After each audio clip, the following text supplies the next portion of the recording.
Hello दोस्तों, आज के इस वीडियो में हम लोग रेखीय समीकरण निकाय को विलोपन विधि द्वारा हल करना सीखेंगे। यानी एलिमिनेशन मेथड द्वारा पेयर ऑफ लीनियर इक्वेशन को हल करना सीखेंगे।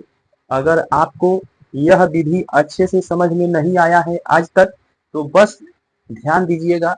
इस वीडियो को देखने के बाद आपको यह प्रश्न हमेशा हमेशा के लिए आ जाएगा। तो यहाँ पर दो प्रश्न लिए गए हैं। पहला प्रश्न यह है 3x plus 2y equal to 4 और दूसरा है 2x minus 3y equal to 7।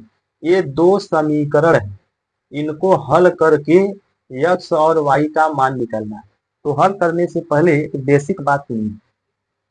आपको हर समय एक ध्यान देना है।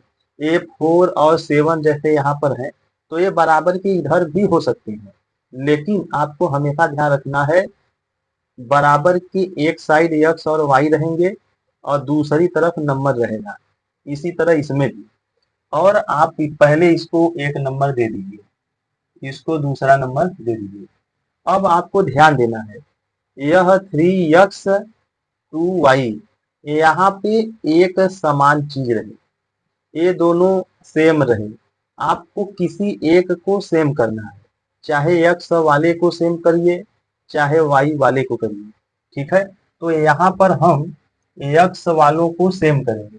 कहने का मतलब x के आगे जो नंबर है वो दोनों सेम रहे। अभी होगा कैसे?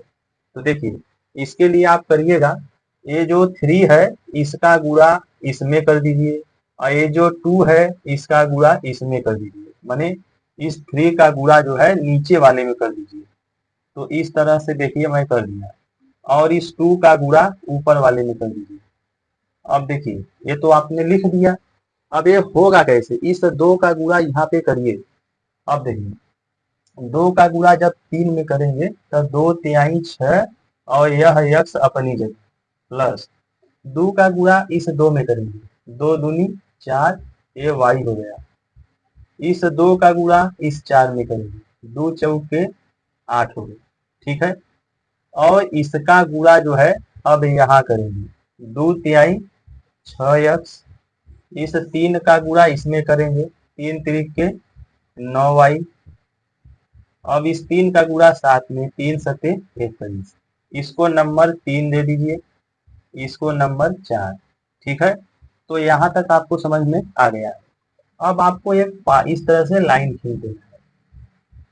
ठीक है, लाइन खींचने के बाद आपको एक काम करना है।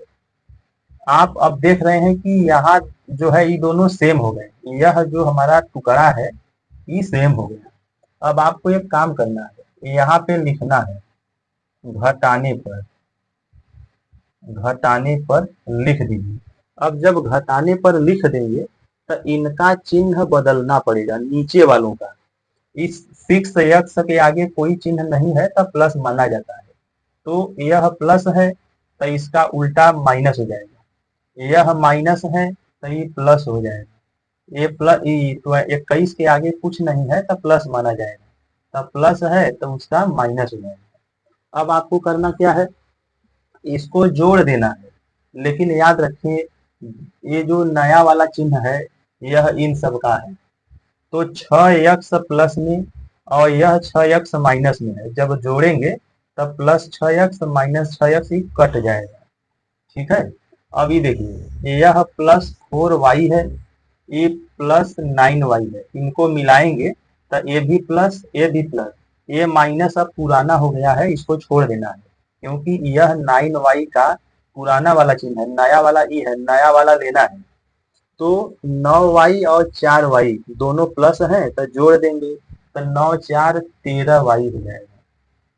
ठीक है, अब इसके बाद देखिए यहाँ पे 21 में से, देखिए यह 21 माइनस में है, यह जो है प्लस में है।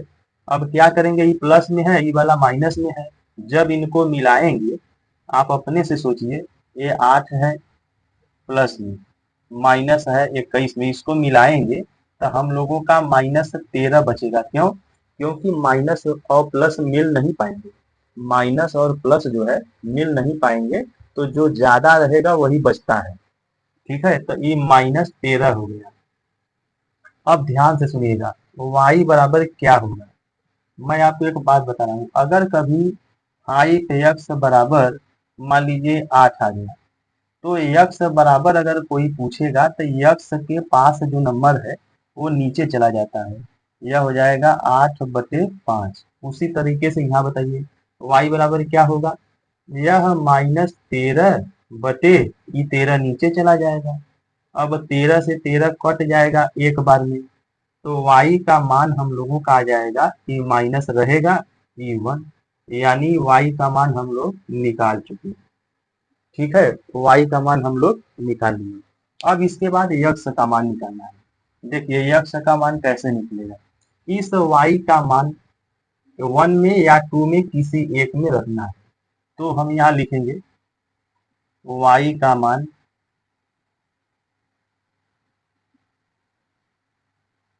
समीकरण 1 में रखने पर, y का मान समीकरण 1 में रखने पर, तो समीकरण 1 लिखिए पहले क्या है, जहां रखना है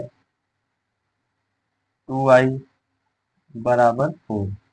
अब देखिए यह 3x अपनी जगह है, ये 2 अपनी जगह, y के स्थान पे आप -1 रखेंगे, ये -1 हो गया, और यह 4, तो 3x इसका इसमें गुणा करेंगे तो 2 1 2 -2 हो जाएगा, और ये 4 हो जाएगा 3x। अब देखिए ये -2 बराबर के जब उधर जाएगा तब प्लस हो जाएगा, तो ये हो जाएगा 4 + 2, यह 3x बराबर क्या हो जाएगा 6।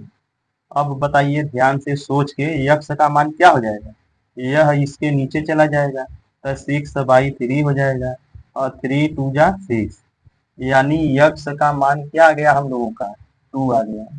ठीक है, तो इस तरह से हमने देखा कि x का मान हम लोगों का 2 आ गया और y का मान हम लोगों का -1 आ गया। ठीक है, तो यही जो है हम लोगों का आंसर हो जाएगा, विलोपन विधि यही है।